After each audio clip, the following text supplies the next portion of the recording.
Hi guys, this is Alicia with Good Morning Sunshine, and it is vet school day 2. Today was a very long day. I only had 4 hours of lecture, but we received more information today than we did yesterday in our 8-hour session. We went from talking about cell structure and function to talking about anatomical terms, and then finally to anatomy and different systems and like the plasma membrane. And I'm like, it was just so much today. So today's video might be really boring. I'm going to be lecturing you about all of that stuff, which is probably going to take like 20 minutes. But I'm hoping I can compress like 4 hours into 20 minutes. But yeah. So I was going to start off with, I think I'm going to start off with the scientific method. I think that's what I'm going to go with. So the scientific method, I'm sure we've all heard of this. We've learned it in grade school, we've learned it in middle school, we've learned it in high school. So we have the hypothesis, I have a hard time saying that word, which is the prediction that we're going to test for the experiment. And then we do the experiment, which then turns into new observations, and then we come up with a new hypothesis. It's like a never-ending cycle. So the example she used was a hot stove, how it turns red, and then our hypothesis would be that other stuff that turns red are also hot. It was just a weird example, and then we would test other things that are red to see if they are actually hot, to see if those correspond, which then that would lead us to new observations, would lead us to a new hypothesis.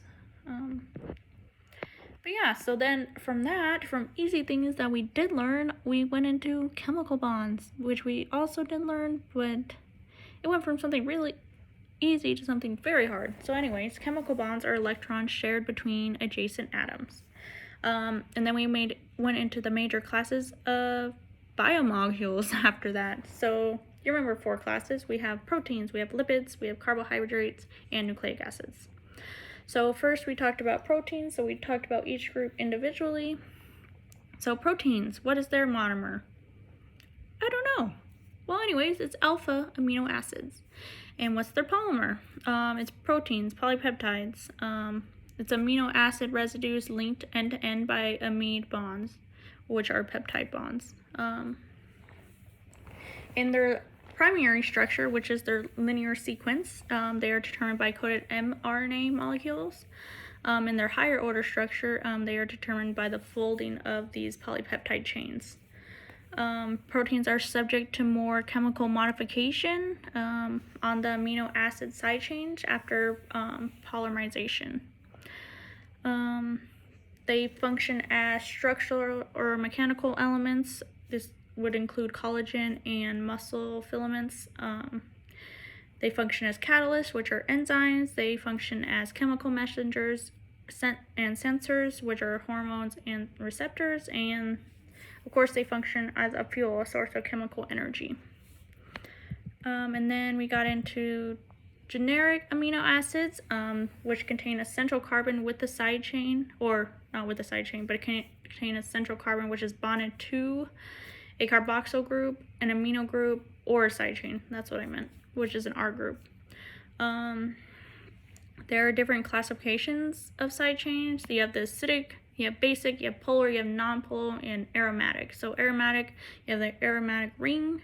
Non-polar, you have a carbon which is connected to other carbons like a tree, so it'd go like this, and then you have the branches up like this.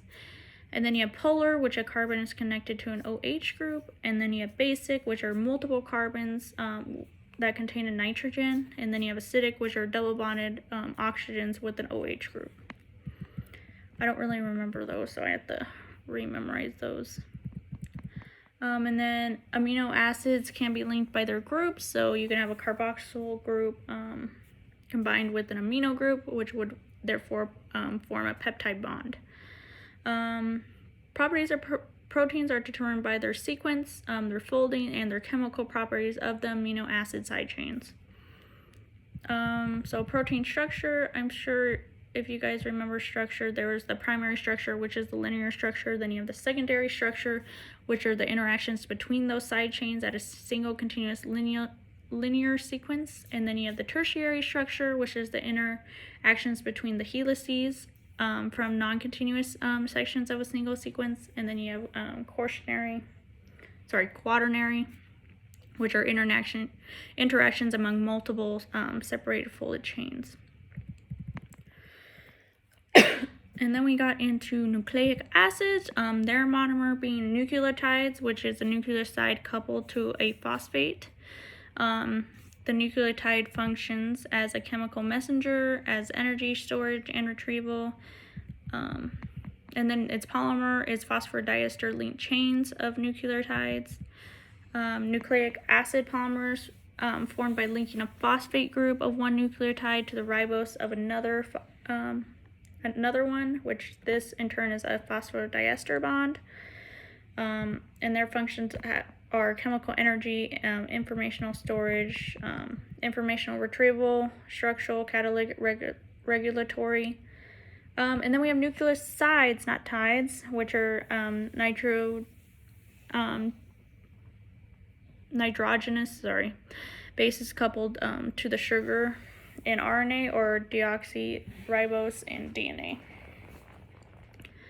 And then, of course, hydrogen bonds form our DNA.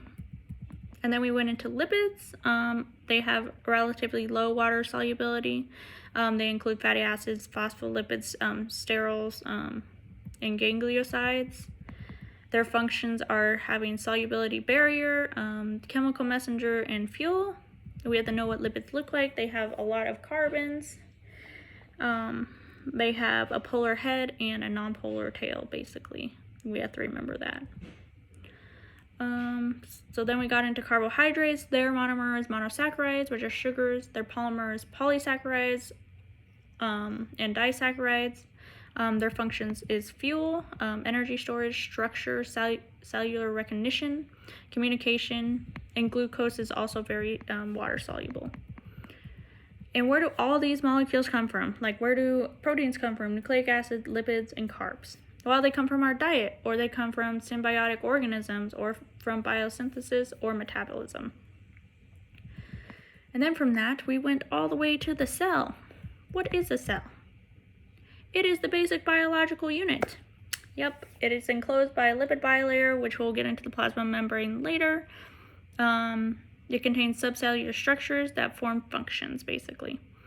So cells have different communalities, and they differ in some ways too. Some of their common features, though, they have the ability to sense and respond rapidly to surrounding conditions. They have the ability to access stored information for long-term changes in characteristics.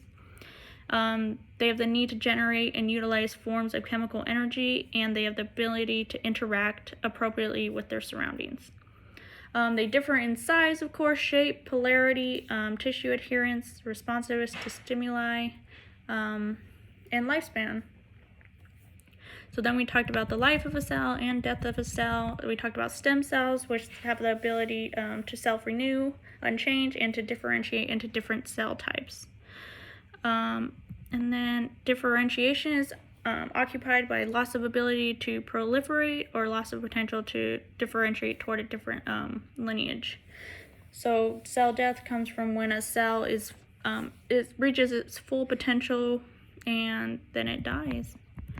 And then we got into all the organelle structures. So if you remember the mitochondria, this is what we all learned. What is the mitochondria? The powerhouse of the cell. Yeah, that's the only thing I learned, basically. Anyways, the mitochondria is surrounded by a membrane. I knew that.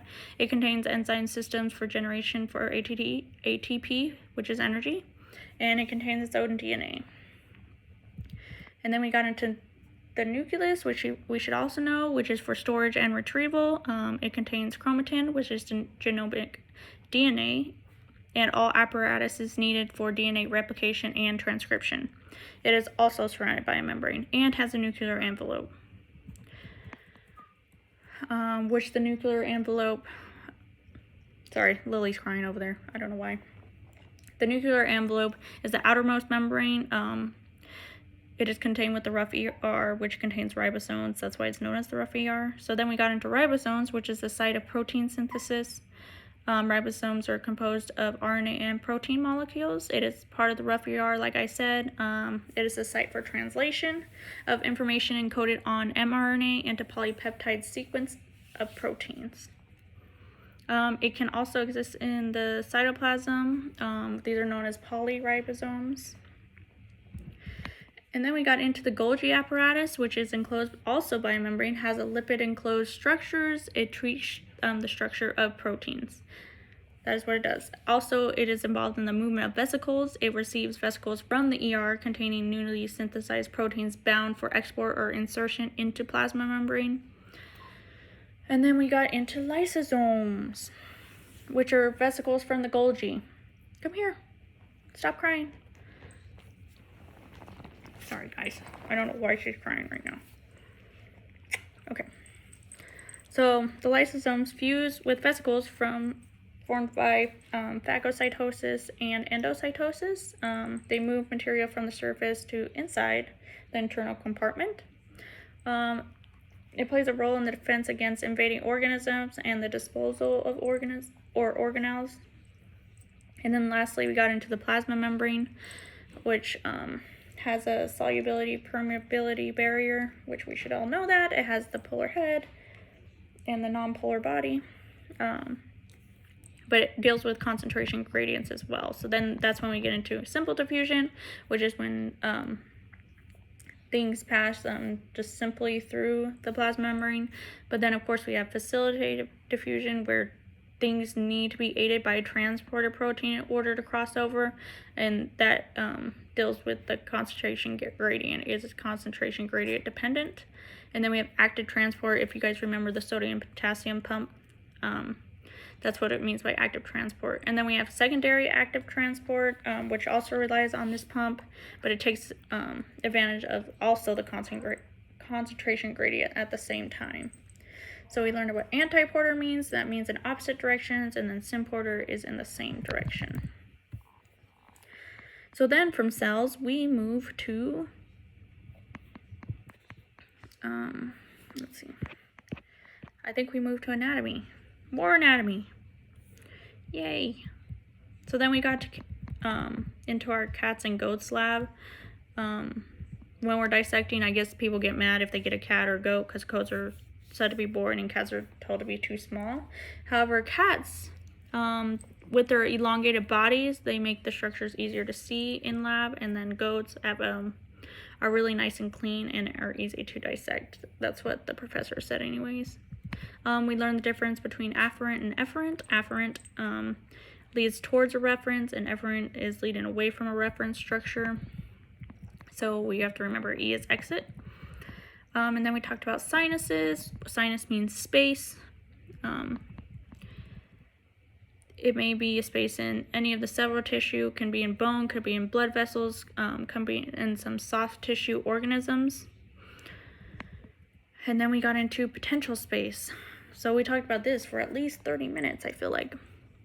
So think of an inflated balloon. There's still potential space in that inflated balloon, even though it's not inflated. So we can't really see the space, but we know there's space there. There is potential space from where it can expand, if that makes sense. So then she used that example to get into the talk about the serous membrane, which is that. So then we got another example. We got a soap bubble example. So the serous membrane is the outer piece of the soap. It is like the skin of the soap bubble. So that's what a serous membrane is, or that's how we're going to think about it is. And then the space inside the bubble is the serous cavity, which has serous fluid in it, little amounts, which are repeatedly made, little amounts of this fluid, because it's very slippery. But this is the membrane that encloses like the heart, or like it keeps organs from, it makes organs easily so they can pass by each other without creating friction or anything, and without hurting other organs. So we need this membrane around our major organs so we don't hurt any of the other organs. And it will change in size. Like if you put a fist, so think of this soap bubble, if you put your fist into it, it's not going to pop. We're going to say it's not going to pop, but it creates a different shape, but it still has that continuous serous membrane. It's still a continuous thing. Even though it's different shape, it still has a continuous membrane. I know that's really hard to explain. So then, let's see, what else did we get into? So then we talked about arteries. So do you remember how we were taught arteries and veins? We thought it had to do with deoxygenated or oxygenated blood, but it really doesn't. So I thought that was really interesting. So arteries are arteries. Arteries carry blood away from the heart. So arteries away. But then veins always carry blood to the heart. So we have to remember that. Arteries can branch, veins cannot branch. Then we got into lymphatic vessels. They also have lymphatic fluid. They are present in all organs other than the brain. So I thought that was really interesting too. And then we have another notes page. Sorry guys, bear with me. We're almost there, I swear. Maybe. So then we got into all the systems. We have the skeletal system, which you can guess has to do with bones. We have you think of a bone as just one structure, but it actually has little tiny holes so bones can get nutrients inside them. So we have flat bones. What do you think flat bones are? I don't know. The skull, the ribs, the scapula, the bony pelvis. And then we have the long bones, which you probably know what that is. Those are like the humerus, the tibia, the fibula, all of those. And then we have the irregular bones, which are the vertebrae, the sacrum, and the small bones in your wrist and ankles. Then we have the sesamoid bones, which would be your kneecap, your patella. Then we have joints, which are the meetings or articulations between or among multiple bones. Then we have to know the difference between ligaments and tendons. Ligaments hold bone to bone. Tendons, however, hold muscle to bone. So we have to know that.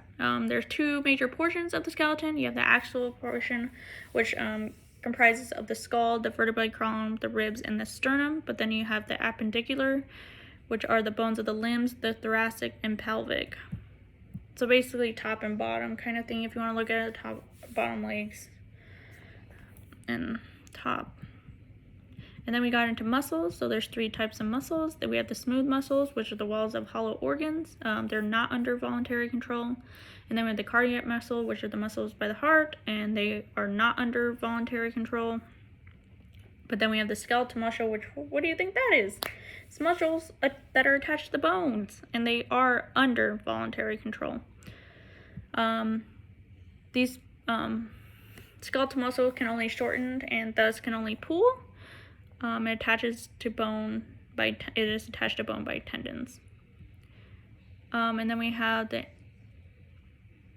the skin, which is an essential organ. We usually don't say it's an organ, but it definitely is an organ. It's a major part, actually. It has two layers. It has the epidermis and dermis. We didn't get really into that. She wanted to. I feel like the professor really loves skin, but she couldn't really talk about it. And then we went into the nervous system. We have the central nervous system, which is comprised of the brain and spinal cord. And then we have the peripheral nervous system, which is everything that comes from the brain and spinal cord. So the cranial nerves, the spinal nerves. And then we have the blood vascular system, which is the path of circulation. This is where we have the arteries, which carry blood away from the heart, like I told you. We have capillaries, we have veins that return blood to the heart for recirculation. Then we have the lymphatic vascular system. It's composed of vessels and nodes. They have afferent vessels, which lead into the nodes, and then efferent vessels that depart from the nodes. They have three major functions. They recover tissue fluid, they filter tissue fluid for return to blood vascular system, and in the small intestine, they also allow dietary absorption of fat. And then we have the respiratory system, which is the gas exchange, the O2 in the blood and CO2 out. We didn't really go into systems much. He was just telling us vague ideas of systems. And then we have the urinary system, which removes waste from the body. Then, of course, we have the reproductive system. She didn't really go into that much because we already know basically what that does. Then we have the endocrine system, which is a diverse and complicated group of organs, tissues, and even individual cells that one way or another function together to control a wide and disparate range of bodily functions. So they're So this system is not like all together in one compartment. It's kind of all over the body. And then we stop right there because we didn't get to finish our last slide. But then, sorry, one more thing. Then we learned terms of how we're supposed to view animals. So like the anatomical position of animals, birds and mammals. Like we have longitudinal versus transverse. We have longitudinal and transverse, which is across the body, the long and longitudinal long way. Then we have axial and apaxial. Ab means away, so axial is closer to the axis, and further from the axis is apaxial. Then we learn the planes. We have the median plane, and then the sagittal plane is any plane. So here you have the median plane, which is hard to do on me, I guess. But anyways, sagittal plane is anything parallel from that median plane. And then we have the transverse plane and the dorsal plane. So we're just learning all of these so we know how to talk about species when we're trying to reference things. And then we are learning abbreviations, so like arteries are A, of course, vein is V, branch is BR, nerve is N, muscle is M, and lymph node is LN. So we have to know those too. But yeah, I think that's it. I know it was a lot. It's a lot for me too. I have to remember all that, plus yesterday's information, plus the information we're learning tomorrow. And I should be taking notes on tomorrow's notes too. It's hard to learn and try to be ready and prepared for the next day. But anyways, thank you for bearing with me. I hope you guys had a great day today. And yeah, sorry, I'm losing my voice now. So I love you guys, and I will talk to you guys tomorrow.